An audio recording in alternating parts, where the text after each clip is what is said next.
ఈరోజు నేను టిఎస్ న్యాబ్లో ఒక అడిషనల్ డీజీ క్యాడర్ ఆఫీసర్ని పెట్టి ఎంపవర్ చేసి ఇవాళ ఈ రాష్ట్రంలో డ్రగ్స్ అనే పదం వినిపించొద్దు, ఈ రాష్ట్ర సరిహద్దులు ఎవడు గంజాయితో రావద్దు, ఎవడు వచ్చినా ఎంత పెద్దవాడైనా ఎంత గొప్పవాడైనా వాళ్ళ వెనకాల ఎవరు ఉన్నా ఊచలు లెక్క పెట్టాల్సిందే.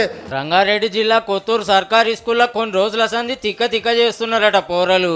పొద్దుగాల ప్రేయర్ చేస్తుంటే బేవోస్ అవుతుర్రట, క్లాస్ రూమ్ లో బజ్జు ఉంటున్నారట, మత్తులా కనిపిస్తున్నారట కొందరు. ఏమైందని పెద్దసారి నజరేస్తే అట్లా ఎందుకు చేస్తున్నారని చెప్పి వాళ్ళని అడిగితే వాళ్ళ దాంట్లో స్పందన లేకపోవడము, తర్వాత అది చాక్లెట్ రూపంలో గేట్ల దగ్గర పారేయడము, పాఠశాల కంపౌండ్ వాళ్ళ చుట్టుపక్కల అన్ని పాన్ షాప్లో ఉండడము, కొద్దిగా నాకు అనుమానం వచ్చింది కాబట్టి గా చాక్లెట్లు గివ్వే బంగారు రంగు కవర్ చుట్టి చార్మినార్ గోల్డ్ అని రాసి ఉంది.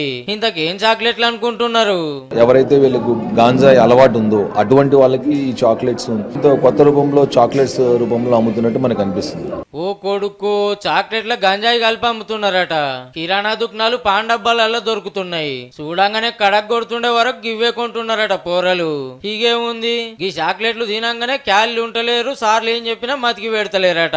డౌట్ వచ్చి బడి పెద్దసారి కంప్లైంట్ ఇస్తే 8 కిలోల చాక్లెట్లను అమ్మేటోళ్ళు 3 పట్టుకున్నారు. ఒడిశాకి వెళ్ళొచ్చి మత్తు చాక్లెట్ల దందా చేస్తుంటే ఇప్పటికి దొరికిండ్రు. ఇక హైదరాబాద్ ఎల్బీ నగర్ ఏరియాలో 80 గ్రాముల డ్రగ్స్ పట్టుకున్నారు పోలీసులు.